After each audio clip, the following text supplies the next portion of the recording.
Hi. So yeah, Christmas, raging festival of awesome. I just like the title. There's no real background behind it. What I'm going to talk about really is my experiences of Christmas, and I've been to a lot of different places and experienced quite a lot of different cultures. And it's sort of taken me over the world, and it's been interesting. One of those places was Lapland, actually, Finland. So a lot of Christmas spirit there. One of my ex-girlfriends, Hannah, and it was a beautiful place. We went out there to stay in her parents' house, and they had this beautiful log cabin. And I heard some interesting stuff about Christmas culture, where we were out for a walk with her father, and he said, George, do you know the history of the flying reindeer? I was like, no, Peter, no, like, can you explain it? Like, the reindeer, they forage through the undergrowth, and they eat these mushrooms, the magic flyagic, and then they piece, and we drink the piece. Then the reindeer, they fly. So yeah, it's a very strange place, Finland, but not as strange as Saudi Arabia.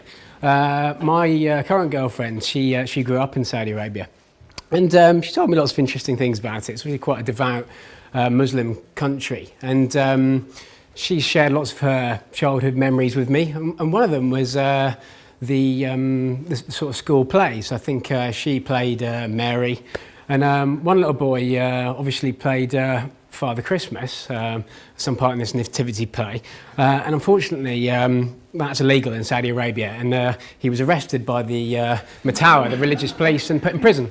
So she asked me if I wanted to come to Saudi this year. I said, actually no, I'm going to go to Great Yarmouth. Now, Great Yarmouth is famous because in 2000, I believe, I grew up there by the way, a Father Christmas in a local grotto was arrested for attacking a parent who accused him of buying the contents of the sack from a pound stretcher. And there's also next to Great Yarmouth, Lowestoft, most easterly point, they have this crazy thing that they seem to do every year, which is the Christmas Day swim. So this is the North Sea. I think it's about 2 degrees. I don't know if it's some sort of proof of manhood. Looking at myself when I came out of the water after doing it, possibly not. Yeah, that's where I spent a few Christmases, but more recently I do a lot of climbing, skiing, that sort of thing. So I've spent a lot of years in Chamonix, which is under the slopes of Mont Blanc in the Western Alps. Quite an awesome place, sort of picture postcard Christmassy scene. And more recently, I think a few years back, I started skiing, and as you can see, I wasn't particularly good at it. I spent more time in that position than the upward variety. But yeah, this was a year before I went on another trip with my brother and his fiancée, seemed to be future wife, and I think he fancies himself as a pretty handy skier, as you can see from the crossed tips and the speed that he's travelling through the air there. And yeah, he certainly does fancy himself as a pretty handy skier, but I think as you'll see on the next slide, that's far from the truth, because most of the time he actually is in this position. And he had the idea that it would be good if I led them down the Valley Blanche, which is one of the longest off-piste ski runs in the world. This was going to be on Christmas Day. So it goes from sort of 3,800 metres right down to the valley through interesting terrain. So it's not the safest run. And his fiancée hadn't really spent much time skiing. But you know, she was keen. And somehow he convinced me to guide them down this thing. And as I say, it's quite a serious environment. I mean, literally a wrong turn could end up with you being sort of 100 metres at the bottom of a crevasse. This is the sort of general scene, really. So not the easier ski runs. So yeah, we got to the bottom. I think they're both still alive, and they did actually get married, but it was about 3 days before they started speaking again. So that was an interesting Christmas. But I'm actually due to go back to Chamonix this year for ice climbing.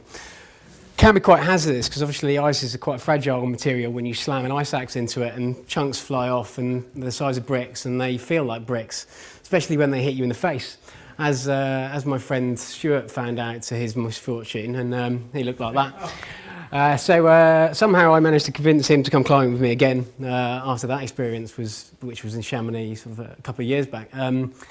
And we're going to try this thing called the Ginat, which is a big north face. The guy who first climbed it, Monsieur Ginat, he managed to get to the top of this formidable face. So it sort of comes up these big slabs here, right up to the top. So he got to the top, and then he started coming down the other side, and something went wrong, and he died, unfortunately. But hopefully that won't happen to us. And to be honest, technology's changed quite a lot. So this Christmas, this is what I'd like to try. And yeah, as I say, technology's changed to the extent that the guy here, Uli Steck, he actually managed to get up this thing in about 2 hours. And I think the first ascent was 4 days. So I don't think we're going to try for that. Maybe we'll try like a day or two.